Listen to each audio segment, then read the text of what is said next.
tebrik ediyorum seni. Kızıltepe'de siyer dinlemi yarışmasında birinci oldun. Tebrik ediyoruz. Sadullah Hoca'nın çabalarında ayrıyeten Allah ondan da razı olsun. Ben ilk başta siyer sınavına girdim. Öğretmenliğim sayesinde. Öğretmenim beni siyer sınavına yakınlaşmamı sağladı. Siyer sınavına girdim ve birinci oldum. Kızıltepe'de birinci oldum. Öğretmenlerime ayrıca çok teşekkür ederim. O olmasaydı Kızıltepe'de birinci olamazdım. Önemli yerleri not aldım. Özetini de çıkardım. Gelecek yıl Türkiye birincisi olup okulumu birinci yapmak istiyorum ve umre kazanmak istiyorum.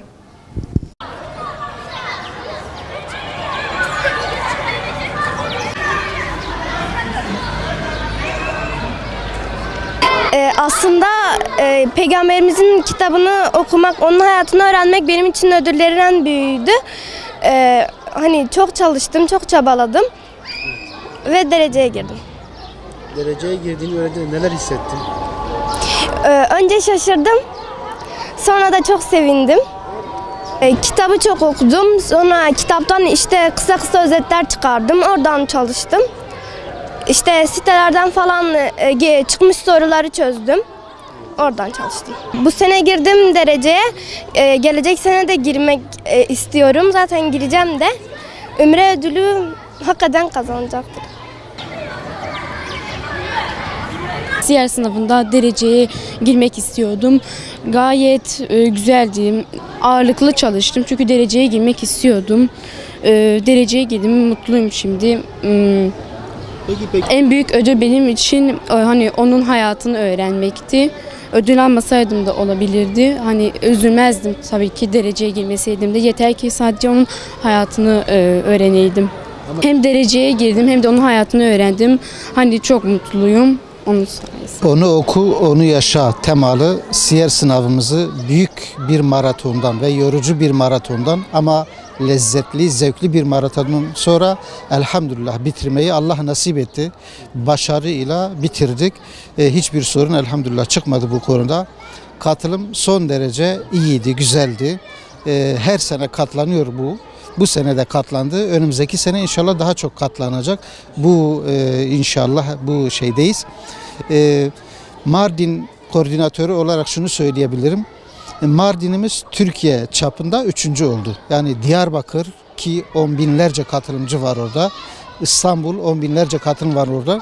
Bunların 3.'sü olarak Mardin dereceye girdi. Mardin'de toplamda 167 yarışmacımız dereceye girdi. Elhamdülillah inanıyoruz. Bütün 14 bin katılımcımızın tamamı dereceye girmiştir. Çünkü Peygamber Efendimizin hayatını pratikte çok güzel bir şekilde öğrendiler. Az önce küçük kardeşlerimizle de öğrendik. Her birisi defaatla okumuş, not almış, kitabın özetini çıkarmış.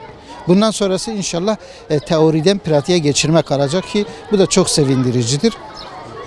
Kızıltepe'mizde 30'dan fazla kişi dereceye girmiş, ödül kazandı.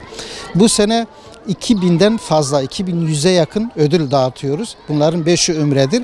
Şunun müjdesini de öğrencilere ve katılımcılara vermek istiyorum ki önümüzdeki sene inşallah ümrelerimizin sayısını fazlalaştıracağız. Her kategoriye yeni ümreler koyacağız inşallah. Çünkü bu sene talep bu yönde çok vardı. Biz de platformumuza ilettik. Platformumuz da inşallah değerlendirecek ve kabul edilecek büyük ihtimalle. Önümüzdeki sene 20'den fazla ümremiz olacak. Her kategoride 5 kişi olmak üzere ümrelerimiz de olacak. Bu teşvik daha çok insanları inşallah siyer sınavına kaydını yapmasına vesile olacak. Ve umreye de ailece gidecekler. Bu daha büyük bir mutluluk vesilesidir. Zira İslam'ın doğduğu toprakları kitaplarda okuyacaklar, öğrenecekler. Ondan sonra aileleriyle beraber gidecekler. Peygamberin ve yarenlerinin ayak bası toprakları, mücadele verdikleri yerleri, insanlığın kurtuluşu için harcadıkları çabanın mekanlarını birebir görmüş olacaklar. Bu da inşallah onların dönüşümüne ve onların Peygamber Efendimiz'in siretini yaşamalarına birebir vesile olacak inşallah. İnşallah bu kategoriye hayırlara vesile olur. Oraya gitmiş olur. Peygamberimizin hayatında İnşallah.